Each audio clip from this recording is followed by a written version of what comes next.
ఓం శాంతి. ఈరోజు మురళి 29/12/2025. మధురమైన పిల్లలారా, ఇప్పుడు ఇంటికి వెళ్ళాలి. కావున దేహ సహితంగా దైహికమైన సర్వసంబంధాలను మరచి నన్నొక్కడినే స్మృతి చెయ్యండి మరియు పావనంగా కండి. మధురమైన పిల్లలారా, ఇప్పుడు ఇంటికి వెళ్ళాలి. కావున దేహ సహితంగా దేహము యొక్క సర్వసంబంధాలను మర్చి నన్నొక్కడినే స్మృతి చేయండి మరియు పావనంగా కండి.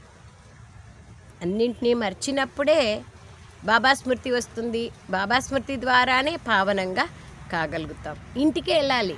టైం ఆసన్నమైంది. మనం మారినా మారకపోయినా, ఒప్పుకున్నా ఒప్పుకోకపోయినా కంపల్సరీగా పరివర్తన అయ్యేది ఉంది. సమయం ఎవరి కోసము ఆగదు. అందుకే బాబా అంటారు, సంధ్యా సమయం అయిందంటే పక్షులు గూటికి వెళ్ళాలని తెలుస్తుంది, జంతువులకు ఇంటికి వెళ్ళాలని తెలుస్తుంది, మేతకు పోయిండే జంతువులకు. కానీ మనుషులకు కలియుగ అంతిమం వచ్చేసిన ఇప్పుడు వాపస్ ఇంటికి వెళ్ళాలా అనేటువంటి సంకల్పం రావడం లేదు. మనుషులకు రాకపోయినా పర్వాలేదు, బాబా పిల్లలైన మనకు రావాలి కదా. ఈ బేహద్ ప్రపంచం నుంచి వైరాగ్యం రావాలి, సన్యాసం తీసుకోవాలి, త్యజించాలి. దీని నుంచి మోహ మమకారాలు అనేది ఉండకుండా ఇంటికి వెళ్ళే ప్రయత్నం చేయాలి. గృహస్థ వ్యవహారంలోనే ఉండాలి, అన్ని పని పాటు చేసుకోవాలి, కానీ మోహ మమకారాలు ఉండకూడదు. ప్రశ్న: ఆత్మకు సంబంధించిన ఏ ఒక్క సూక్ష్మమైన విషయాన్ని సూక్ష్మబుద్ధి కలవారే అర్థం చేసుకోగలరు. ఆత్మకు సంబంధించిన ఏ ఒక్క సూక్ష్మమైన విషయాన్ని సూక్ష్మబుద్ధి కలవారే అర్థం చేసుకోగలరు. జవాబు: సూదికి చిలుము పట్టినట్లుగా ఆత్మపైన మెల్లమెల్లగా వికారాల చిలుము పడుతూ వచ్చింది. అది స్మృతిలో ఉండడం ద్వారానే చిలుము తొలగిపోతుంది. ఎప్పుడైతే చిలుము తొలగిపోతుందో, అనగా ఆత్మ తమోప్రధానం నుండి సతోప్రధానంగా అవుతుందో, అప్పుడు తండ్రి వైపు ఆకర్షణ కలుగుతుంది మరియు తండ్రితో పాటు తాను తిరిగి వెళ్ళగలుగుతుంది, పావనమవుతుంది, ఇంటికి వాపస్ వెళ్ళగలుగుతుంది. ఎంతగా చిలుము వదులుతూ పోతుందో అంతగా ఇతరులకు అర్థం చేయించడంలో ఆకర్షించగలుగుతారు. ఇంపార్టెంట్ అది. మనలోని చిలుము సమాప్తమైతేనే మనం ఇతరులకు ఏది చెప్పినా ఇష్టమవుతుంది. మనలో దేహభ్రాంతి, దేహాభిమానము, వికారాల అంశాలు సమాప్తం కాలేదంటే మనం ఇతరుల సంబంధాన్ని కూడా బాధ్యతలో జోడింప చెయ్యలేము. ఎంత సూక్ష్మమైనది ఇది. ఈ విషయాలు చాలా సూక్ష్మమైనవి. మందబుద్ధి కలవారు వీటిని అర్థం చేసుకోలేరు. ఏమంటున్నారు బాబా? మనలో వికారాల చిలుముంటే మనం అర్థం చేయించినా కూడా ఆకర్షితం కాదు అంటున్నారు. ఈ విషయాలు చాలా సూక్ష్మం ఉన్నాయి కదా, చాలా ఉన్నాయి. వికారాల అంశాలు ఉన్నాయి కదా. దేహాభిమానం యొక్క సూక్ష్మ అంశం ఉంది, దేహభ్రాంతి ఉంది, ఎన్నో ఉన్నాయి. వీటిని చాలా చాలా అంతిమ క్షణము వరకు స్వయంని తెలుసుకుంటూ, స్వయంని పరిశీలన చేసుకుంటూ దూరం చేసుకోవాలి. ఓం శాంతి. ఓం శాంతి బాబా. శివ భగవాను వాచ. ఇప్పుడు బుద్ధిలోకి ఎవరొచ్చారు? బాబానే. ఆ గీతా పాఠశాలలు మొదలైన వాటికి వెళ్ళేవారికి భగవాను వాచ అని అనడంతో కృష్ణుడే బుద్ధిలేకొస్తారు. ఏ దేవుణ్ణి ఉపాసిస్తారో, ఏ దేవీ దేవతల ఆరాధన చేస్తారో వారే గుర్తొస్తారు కదా. కానీ ఇక్కడ పిల్లలైన మీ బుద్ధిలోకి ఉన్నతోన్నతమైన తండ్రియే వస్తారు. దేవాది దేవుడు ఎవరు అనేది యథార్థంగా తెలుసుకున్నాం కదా. ఈ సమయంలో ఇది పురుషోత్తములుగా అయ్యేందుకు సంగమయుగం. దేహ సహితంగా దైహికమైన సర్వసంబంధాలను వదిలి స్వయంని ఆత్మగా భావించండి అని తండ్రి కూర్చొని పిల్లలకు అర్థం చేయిస్తున్నారు. ఇది ఎంతో ముఖ్యమైన విషయం. దీనిని ఈ సంగమ యుగంలో బాబాయే వచ్చి అర్థం చేయిస్తారు. ఆత్మనే పతితంగా అయింది, మళ్ళీ ఆత్మనే పావనంగా అయ్యి ఇంటికి వెళ్ళాలి. పతిత పావనుడైన తండ్రిని స్మృతి చేస్తూ వచ్చారు, కానీ వారికి ఏమీ తెలియదు. భారతవాసులు పూర్తిగా ఘోర అంధకారంలో ఉన్నారు. భక్తి రాత్రి, జ్ఞానం పగలు. రాత్రి వేళల్లో అంధకారం ఉంటుంది, పగటిలో ప్రకాశం ఉంటుంది. ప్రకాశం ఉంటే మోసం లేదు కదా, అంధకారం ఉంటేనే మోసం పోతారు. సత్యుగం పగలు, కలియుగం రాత్రి. ఇప్పుడు మీరు కలియుగంలో ఉన్నారు, సత్యుగంలోకి వెళ్ళాలి. పావన ప్రపంచంలో పతితుల ప్రశ్నే లేదు. ఎప్పుడైతే పతితులు ఉంటారో అప్పుడు పావనులు ఉండే ప్రశ్నే లేదు. పావనంగా ఉన్నప్పుడు పతిత ప్రపంచం గుర్తుకు కూడా రాదు. సత్యుగంలో ఈ ప్రపంచం ఎందుకు గుర్తుకొస్తుంది? ఇప్పుడు గుర్తుకొస్తుంది అది, కానీ అప్పుడు ఇది గుర్తుకొస్తే అప్పుడుండే సుఖం కూడా ఉండదు. చూడండి, సృష్టి ఎంత అద్భుతంగా తయారు చేయబడి ఉంది. ఎరుక మరుపుల ఆట ఎప్పుడు స్మృతిలోకి రావాలనో అప్పుడే వస్తుంది, ఉల్టా సీదా రాదు. ఎప్పుడు మర్చిపోవాలనో అప్పుడు మర్చిపోతాం. సో బాబా అంటున్నారు, సత్యుగంలో పావనులుగా ఉంటాము, అయితే ఈ ప్రపంచం గురించి అక్కడ తెలియదు. ఇప్పుడు పతిత ప్రపంచంలో ఉన్నారు కాబట్టి పావన ప్రపంచం గుర్తుకొస్తుంది. పతిత ప్రపంచం చివరి భాగము, పావన ప్రపంచం మొదటి భాగము. ఇది అక్కడ పతితులు ఎవ్వరూ ఉండరు. సంగమయుగం ఇది. ఎవరైతే పావనంగా ఉండేవారో వారే జన్మలు తీసుకుంటూ పతితులయ్యారు. 84 జన్మలు అర్థం చేయించబడతాయి. ఇవి అర్థం చేసుకోవాల్సిన చాలా గుహ్యమైన విషయాలు. ఎందుకట్లా అంటారు? తెలిసిండేదే కదా, కానీ ఎంత తెలిసినా నిశ్చయం ఎంతుంది? మేమే పావనులుగా ఉంటిమి, మేమేమి ఇప్పుడు పతితులు అయ్యాము, మళ్ళీ తిరిగి మేమే బాబా వచ్చినారు పావనంగా చేసేకనే విశ్వాసం నాకెంతుంది? తెలుసు. అందుకయ్యే బాబా అంటున్నారు, చాలా గుహ్యమైన విషయాలు ఇవి, అర్థం కావాలి, రియలైజ్ కావాలి. అర్ధకల్పం భక్తి చేశారు, అవి అంత త్వరగా వదిలిపోవు. మనుషులు పూర్తిగా ఘోర అంధకారంలో ఉన్నారు. బాబా వదలమని కూడా చెప్పరు.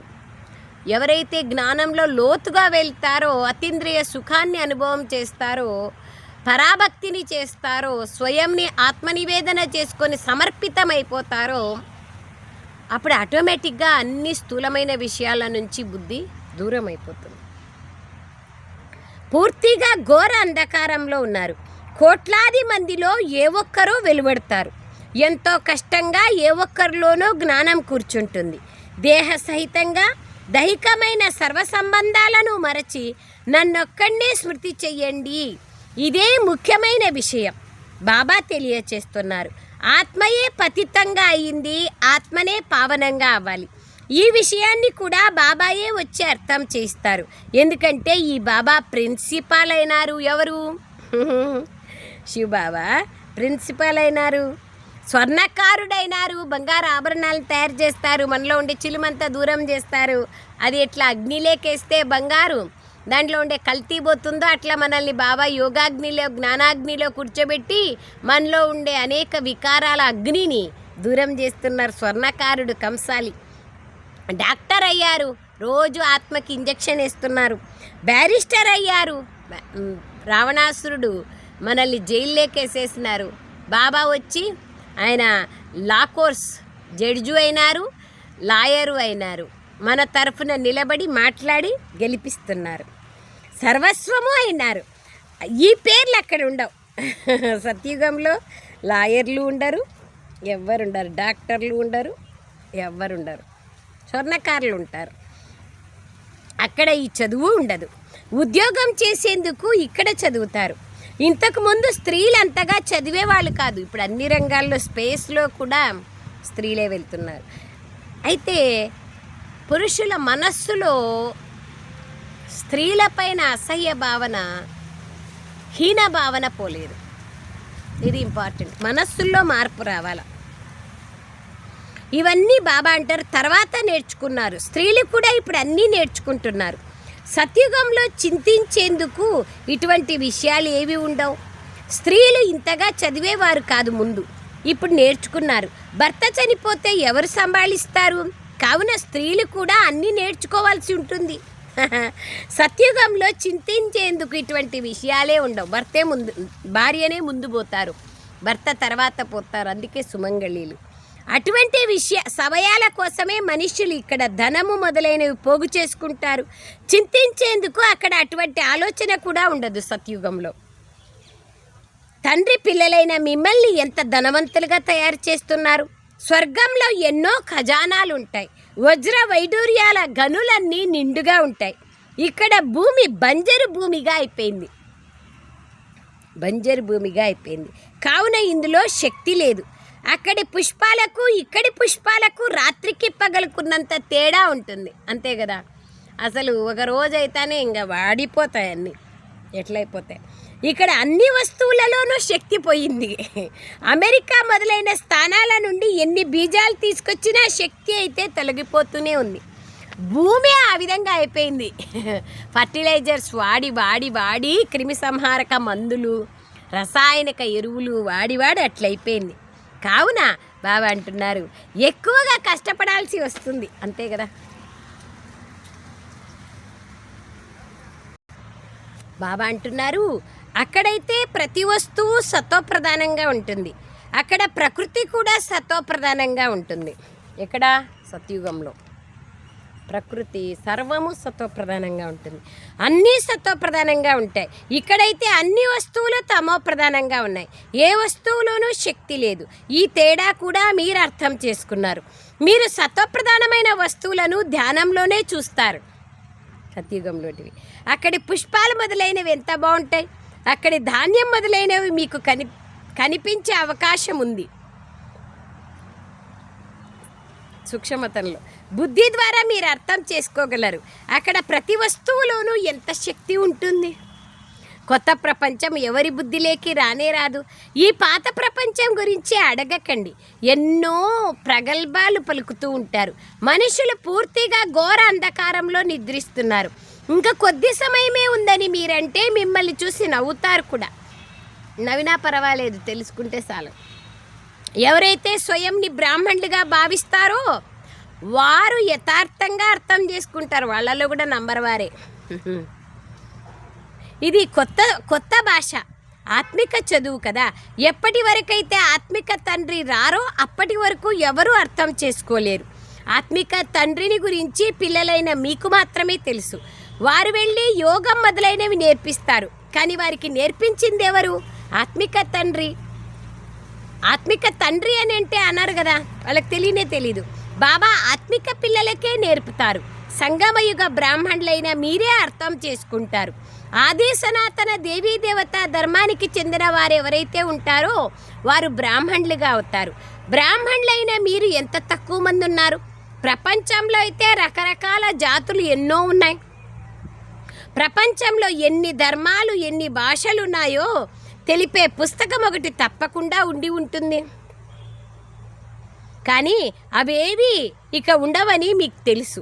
సత్యుగంలో ఒకే ధర్మం ఒకే భాష ఉంది. సృష్టి చక్రమును మీరు తెలుసుకున్నారు.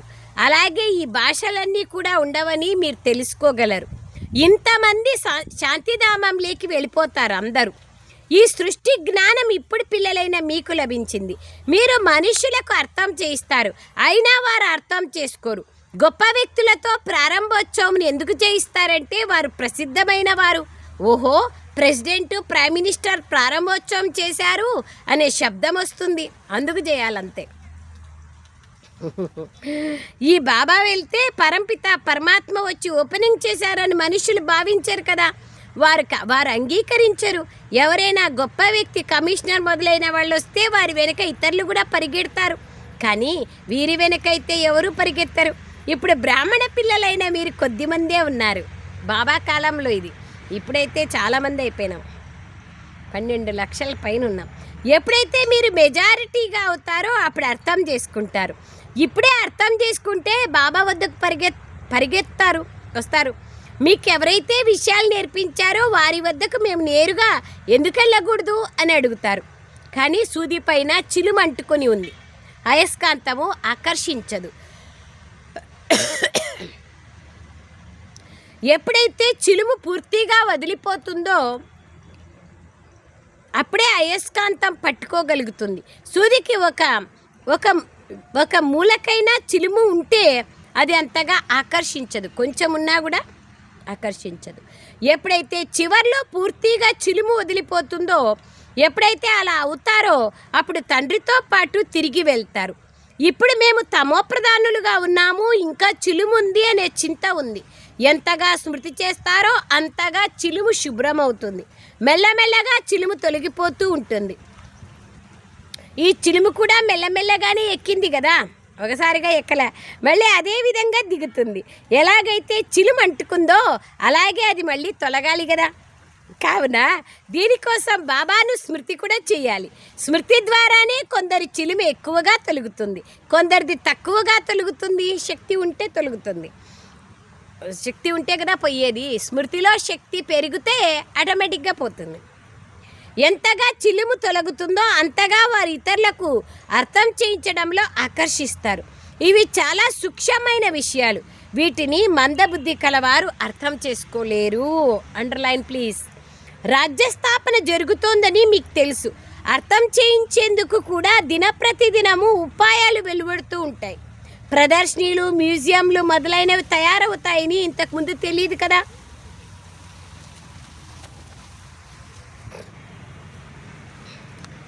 సో బాబా అంటున్నారు, అర్థం చేయించేందుకు కూడా దినప్రతిదినము ఉపాయాలు వెలువడుతూ ఉంటాయి.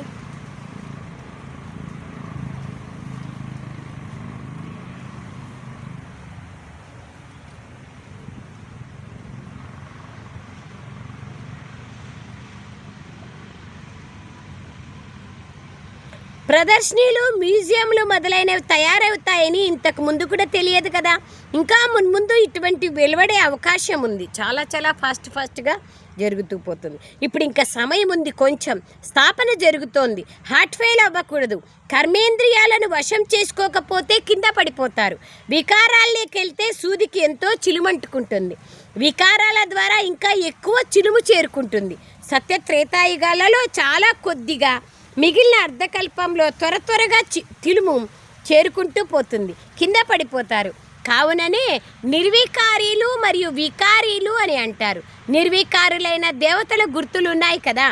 దేవీ దేవతా ధర్మం ప్రాయలోపమైపోయింది అని బాబా అంటున్నారు. కానీ గుర్తులైతే ఉన్నాయి. అన్నింటికన్నా మంచి గుర్తు ఈ చిత్రం, లక్ష్మీనారాయణల చిత్రం. మీరు లక్ష్మీనారాయణల చిత్రాన్ని తీసుకొని పరిక్రమణ వేయచ్చు, శాంతియాత్ర. ఎందుకంటే మీరు ఈ విధంగా తయారవుతున్నారు. రావణరాజ్య వినాశనము, రామరాజ్య స్థాపన జరుగుతుంది. అది రామరాజ్యం, ఇది రావణ రాజ్యం. ఇప్పుడు ఇది సంగమ యుగం. లెక్కలేనన్ని పాయింట్లు ఉన్నాయి. డాక్టర్ల బుద్ధిలో ఎన్ని మందులు గుర్తుంటాయి, లాయర్ల బుద్ధిలో ఎన్ని పాయింట్లు గుర్తుంటాయి. అనేక పాయింట్లతో చాలా మంచి పుస్తకం తయారు చేయొచ్చు. మళ్ళీ ఎప్పుడైనా భాషణం చేసేందుకు వెళ్ళినప్పుడు ఒకసారి ఆ పాయింట్లను మీ ముందుకు తెచ్చుకోండి. చురుకైన బుద్ధి కలవారు వెంటనే చూసేస్తారు. బాబా ఎన్ని రకాలు చెప్తారు చూడండి. బాబా మురళీలో మెయిన్ పాయింట్లు రాసుకోవాలి, దాన్ని రెఫర్ చేయాలి. ఎక్కడికన్నా వెళ్ళినప్పుడు దాన్ని చదువుకుంటే ఈజీ అవుతుంది కదా. చూడండి బాబా చెప్తున్నారు, రాసుకోవాలి. అర్థం చేయించి ఉంటే బాబా అంటారు, భాషణ చేసిన తర్వాత కూడా ఇలా అర్థం చేయించి ఉంటే బాగుండేది అని గుర్తుకొస్తాయి కదా. ఈ పాయింట్లు ఇతరులకు అర్థం చేయించినప్పుడు బుద్ధిలో కూర్చుంటాయి. టాపిక్ల లిస్టు తయారు చేయబడి ఉండాలి. తర్వాత ఒక టాపిక్ను తీసుకొని లోపల భాషణం చేయాలి లేదా వ్రాయాలి. ఆ తర్వాత అన్ని పాయింట్లు రాశానా అని చూసుకోవాలి. ఎంతగా కష్టపడితే అంత మంచిది. వీరు మంచి సర్జన్, డాక్టర్. వీరి బుద్ధిలో ఎన్నో పాయింట్లు ఉన్నాయని బాబా అర్థం చేసుకోగలరు కదా. పాయింట్లతో నిండుగా అయిపోతే ఇక సేవ చేయకపోతే ఆనందమే కలగదు. ఇది జ్ఞానం ఎవరికి ఉంటుందో వాళ్ళు సేవ చేయకుండా ఉండలేరు. మీరు ప్రదర్శనలు చేస్తారు. ఒక చోట నుండి 2, 4 వెలువడితే ఇంకో చోట 6 మంది 8 మంది వస్తారు. కొన్ని చోట్లయితే ఒక్కరు కూడా రారు.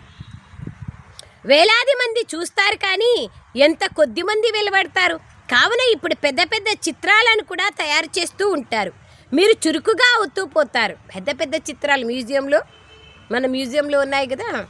సుమారుగా లక్ష్మీనారాయణ చిత్రం 17 అడుగులు ఉంటుంది. కావున ఇప్పుడు పెద్ద చిత్రాలను కూడా తయారు చేస్తూ ఉంటారు. మీరు చురుగ్గా అవుతూ పోతారు. గొప్ప వ్యక్తుల పరిస్థితి ఎలా ఉందో చూడండి. ఎవరికి ఈ జ్ఞానమును ఇవ్వాలి అని పరిశీలించాలి. నాడిని బట్టి మంది ఇవ్వాలి. నాడిని చూడాలి. నా భక్తులకు చెప్పండి, భగవంతుడని ఉన్నతోన్నతుణ్ణే అంటారు. గీత చెప్పేవారికి ఒక ముఖ్యమైన విషయాన్ని అర్థం చేయించండి. తానొక్కడే భగవంతుడు. ఏ దేహదారి మానవుణ్ణి భగవంతుడు అనడానికి వీల్లేదు. ఇప్పుడు పిల్లలైన మీకు ఇవన్నీ విషయాలు అర్థమయ్యాయి. సన్యాసులు కూడా ఇండ్లను సన్యసించి వెళ్ళిపోతారు. కొందరు బ్రహ్మచారులుగానే వెళ్ళిపోతారు. మళ్ళీ మరుజన్మలో కూడా అలా జరుగుతుంది. జన్మ అయితే మాతృగర్భం నుండే తీసుకుంటారు కదా. ఎప్పటి వరకైతే వివాహం చేసుకోరో అప్పటి వరకు బంధనముక్తులుగా ఉంటారు. సంబంధీకులు మొదలైన వారెవరూ అంతగా గుర్తుకురారు. వివాహం చేసుకుంటే సంబంధీకులు గుర్తుకు రావాలి కదా, బాధ్యతలు నిర్వర్తించాలి. సమయం పడుతుంది. త్వరగా బంధనముక్తులుగా కాలేరు. తమ జీవనగాథ గురించి అయితే అందరికీ తెలుస్తుంది కదా. మొదట మేము గృహస్థులుగా ఉండేవాళ్ళము, ఆ తర్వాత సన్యసించాము అని సన్యాసులు కూడా భావిస్తారు. మీది అన్నింటికన్నా పెద్ద సన్యాసం కావుననే ఇందులో శ్రమ చెయ్యాలి. ఆ సన్యాసులు విభూది పూసుకుంటారు, తర్వాత గుండు చేయించుకుంటారు. అది కూడా వైరాగ్యానికి గుర్తే కదా. వేషాన్ని మారుస్తారు. కానీ అలా చేయమంటే బాబా మనం చేయలేము కదా. అట్లా చేసేది కూడా బాధ్యత కాదు కదా, అన్నీ చూసుకోవాలి. కానీ మీరు అలా చేయాల్సిన అవసరం లేదు. ఇక్కడ వస్త్రాలు మార్చాల్సిన అవసరం కూడా లేదు. కలర్ డ్రెస్సే, వైట్ డ్రెస్సే వేసుకోవాలనేది కూడా లేదు. కొంతమంది డ్రెస్సు మార్చుకుంటారు కానీ వైట్ డ్రెస్ బాగా సేమ్ బాగా వైట్ డ్రెస్ వేసుకుంటారు, కలర్ డ్రెస్ వేసుకోరు. కానీ బుద్ధి మాత్రం కలర్ బుద్ధిగా ఉంటే ఏం లాభం వస్తుంది? గృహస్థ వ్యవహారంలోనే ఇరుక్కపోయి ఉంటే ఏం లాభము? డ్రెస్సు మారిస్తే కాదు లాభము, మనస్సు మారాల. డ్రెస్ ఏదున్నా పర్లేదు. ఆ సన్యాసులు విభూది వేసుకుంటారు. మీరు తెల్లని వస్త్రాలు ధరించకపోయినా నష్టమేమీ లేదు. ఇది బుద్ధితో చేయాల్సిన జ్ఞానం. మనం ఒక ఆత్మ, మనం తండ్రిని స్మృతి చేయాలి. దీని ద్వారానే చిలుము వదులుతుంది మరియు మనం సత్వప్రధానంగా అయిపోతాం. అందరూ వాపస్ వెళ్లాల్సిందే. కొందరు యోగ బలం ద్వారా పావనంగా అవుతారు, కొందరు శిక్షలు అనుభవించి. పిల్లలైన మీరు చిలుమును వదిలించేందుకు కష్టపడాల్సి ఉంటుంది. కావున దీనిని యోగాగ్ని అంటారు. అగ్ని ద్వారా పాపాలు భస్మమవుతాయి, మీరు పవిత్రంగా అయిపోతారు. కామచిత్తిని కూడా అగ్ని అంటారు. కామాగ్నిలో కాలి నల్లగా అయిపోయారు. ఇప్పుడు ఇక తెల్లగా అవ్వండి అని బాబా అంటారు. పవిత్రంగా అవ్వండి. ఈ విషయాలు బ్రాహ్మణుడైన మీ బుద్ధిలో తప్ప ఇంకెవ్వరి బుద్ధిలోనూ కూర్చోవు. ఈ విషయాలే అతీతమైనవి. వీరైతే శాస్త్రాలను కూడా ఒప్పుకోరు, నాస్తికులుగా అయిపోయారు అని మీ గురించి అంటారు. మేము శాస్త్రాలను చదివేవాళ్ళము, కానీ మళ్ళీ తండ్రి వచ్చి ఈ జ్ఞానాన్ని ఇచ్చారు అని చెప్పండి. శాస్త్రాలలో ఉండేది ధారణ చేస్తున్నాం. సర్వశాస్త్రాల సారాంశము శ్రీమద్ భగవద్గీత. శ్రీమద్ భగవద్గీత యొక్క సత్య సారాంశము నష్టమోహ స్మృతి స్వరూప. సో బాబా ప్రతిరోజు మోహాన్ని నష్టం చేసుకోండి, వికారాల నుండి దూరం కాండి అనే చెప్తున్నారు కదా. ఎవరైతే నష్టమోహులుగా అవుతారో వాళ్ళే పరమాత్మ స్మృతి స్వరూపులుగా కాగలుగుతారు. చూడండి బాబా ఎంత బాగా చెప్తున్నారు. జ్ఞానం ద్వారా సద్గతి లభిస్తుంది. భగవాను వాచ. వేదాలు, ఉపనిషత్తులు మొదలైనవి చదవడం ద్వారా, దాన పుణ్యాలు చేయడం ద్వారా ఎవరూ నన్ను పొందలేరు. ఇది డైరెక్ట్ భగవంతుని మహావాక్యం. భక్తి, జ్ఞాన, వైరాగ్యాలు. భక్తి యొక్క ఫలము జ్ఞానము, జ్ఞానము యొక్క పరాకాష్ఠ స్థితి వైరాగ్యం. ఎంతవరకు వైరాగ్యం రాదో అంతవరకు మార్పు రాదు. నా ద్వారానే నన్ను పొందగలరు. Underline please. తండ్రియే వచ్చి అర్హులుగా తయారు చేస్తున్నారు. ఆత్మ పైన చిలుముంది. అప్పుడు మీరు వచ్చి పావనంగా తయారు చేయండి అని తండ్రిని పిలుస్తారు. ఏ ఆత్మ అయితే తమోప్రధానంగా అయిందో అది ఇప్పుడు సత్వప్రధానంగా అవ్వాలి. తమోప్రధానం నుండి తమో, రజో, సతోగా తర్వాత సత్వప్రధానంగా కావాలి. మధ్యలో ఏదైనా గొడవ జరిగితే మళ్ళీ చిలుమంటుకుంటుంది, వికారాలు వస్తే. బాబా మనల్ని ఇంత ఉన్నతంగా తయారు చేస్తారు. కావున ఆ సంతోషం ఉండాలి కదా. పావనంగా అయితే, ఉన్నతంగా అయితేనే ఆ సంతోషం ఉంటుంది. ఆ విధంగా నిరంతరము సమయాన్ని సద్వినియోగం చేసుకొని జ్ఞాన, యోగ, ధారణ, సేవలలో బిజీగా ఉంటే, సమయమే తెలియకుండా ఉంటే అప్పుడు సంతోషం ఉంటుంది. ఇప్పుడు మీరు ఎంత వివేకవంతులుగా అవుతారు. కలియుగంలో ఎంతో తమోప్రధానులుగా, అవివేకులుగా అయిపోయారు. ఎంతగా ప్రేమించినా అంతగా ఇంకా ఎదుర్కొంటూనే ఉంటారు. మా రాజధాని స్థాపన జరుగుతోందని ఇప్పుడు పిల్లలైన మీరు అర్థం చేసుకున్నారు. ఎవరైతే బాగా చదువుతారో, స్మృతిలో ఉంటారో వారు ఉన్నత పదవిని పొందుతారు. Underline please.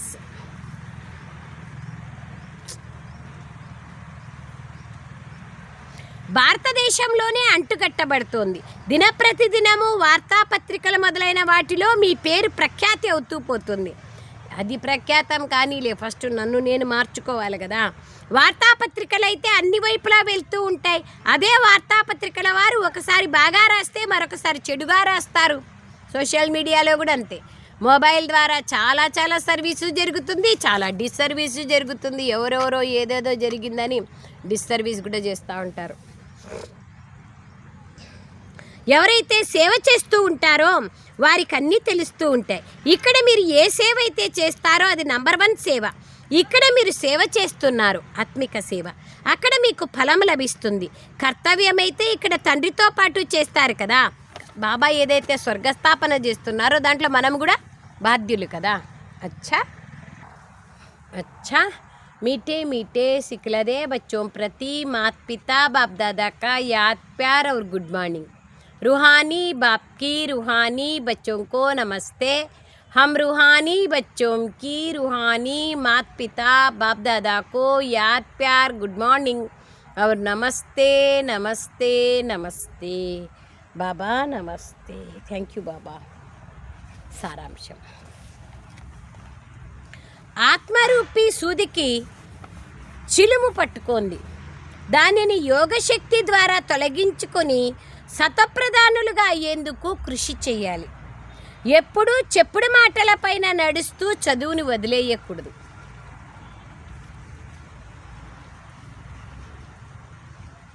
సెకండ్ పాయింట్: బుద్ధిని జ్ఞానం యొక్క పాయింట్లతో నిండుగా ఉంచుకొని సేవ చేయాలి. నాడిని చూసి జ్ఞానం ఇవ్వాలి. చాలా తీక్షణమైన బుద్ధి కలవారిగా కావాలి. ఆలోచించాలి జ్ఞానం గురించి. బాబా ఇప్పుడు ఎందుకు చెప్పినారు ఇది, దీని అర్థమేమి? అందుకే తీక్షణమైన బుద్ధి కలవారుగా కమ్మంటున్నారు బాబా. వరదానం: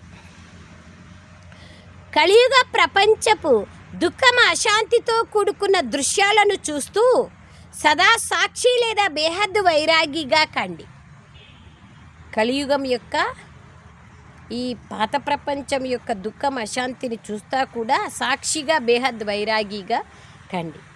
మళ్ళా చాలా దుఃఖం అశాంతి చింతలు ఇవన్నీ చూసి వాళ్ళు ఏడుస్తున్నారని మనం ఏడ్చినాం, అది కాదు కదా మనం చేయాల్సిన పని. మనం మాస్టర్ ముక్తిదాతలు కదా, మాస్టర్ దుఃఖహర్త సుఖకర్తలు కదా, మాస్టర్ భగవంతుళ్ళు కదా, మాస్టర్ విశ్వకళ్యాణకారీలు కదా. వారిని కూడా పరివర్తన చేయాలా, సాక్షిగా ఉండాలా, బేహద్ వైరాగిగా ఉండాలా. ఈ కలియుగ ప్రపంచంలో ఏమి జరిగినా కానీ మీదైతే సదా పైకెక్కే కళ్ళనే. ప్రపంచం హాహాకారాలు జరుగుతున్నాయి, మీకైతే జయ జయ ధ్వనులు. మీరు ఎటువంటి పరిస్థితుల్లోనూ బాధపడరు, ఎందుకంటే మీరు మొదటి నుండే సిద్ధంగా ఉన్నారు. సాక్షిగా అయ్యే అన్ని రకాల ఆటలను చూస్తున్నారు. కొందరు ఏడుస్తారు, ఆర్తనాదాలు చేస్తారు. సాక్షిగా చూడడంలోనే ఆనందం ఉంటుంది. సాక్షిగా చూడడంలోనే ఆనందం ఉంది. ఎవరైతే కలియుగ ప్రపంచం యొక్క దుఃఖం అశాంతితో కూడుకున్న దృశ్యాలను సాక్షిగా చూస్తారో వారు సహజంగానే బేహద్ వైరాగ్యులుగా అయిపోతారు. స్లోగన్: ఎటువంటి భూమినైనా తయారు చేసేందుకు వాచాతో పాటు మనసు ద్వారా కూడా సేవ చేయండి. ఇంపార్టెంట్ మనసు ద్వారా. వాచా కంటేను ఇంపార్టెంట్ మనసు ద్వారా. భాష రాని వాళ్ళకి ఎట్ట చెప్పాలి? మనసు ద్వారానే చెప్పాలి కదా. అవ్యక్త ప్రేరణ: ఇప్పుడు సంపన్నంగా మరియు కర్మాతీతంగా అవ్వాలనే ధుని ఉండాలి. ఏదైనా మిషన్లు సెట్ చేసినప్పుడు ఒక్కసారి సెట్ చేయడం ద్వారా అది ఆటోమేటిక్గా నడుస్తూనే ఉంటుంది. ఇదే విధంగా తమ సంపూర్ణ స్థితి లేదా బాబా సమానమైన స్థితి మరియు కర్మాతీత స్థితి స్టేజ్ యొక్క సెట్టింగ్ని ఎలా సెట్ చేసుకోవాలంటే దాని ద్వారా సంకల్పాలు, మాటలు మరియు కర్మలు ఆ సెట్టింగ్ అనుసారంగా ఆటోమేటిక్గా జరుగుతూ ఉండాలి. ఎంత బాగా చెప్తున్నారు చూడండి బాబా. ఎట్లా మీరు సెట్ చేసుకోవాలంటే ఆ సెట్టింగ్ ఎట్లుండాలి? బాబా సమానమైన స్థితి అంటే ఆ స్థితి అనుసారంగా సంకల్పాలు, మాటలు, కర్మలు ఆటోమేటిక్గా నడుస్తూ పోవాలి. బుద్ధిలో ఫైనల్గా డెసిషన్ తీసేసుకోవాలి. అప్పుడే కర్మాతీత స్థితిని పొందగలుగుతాం. అచ్చా. ఓం శాంతి. థ్యాంక్ యూ బాబా. Thank you.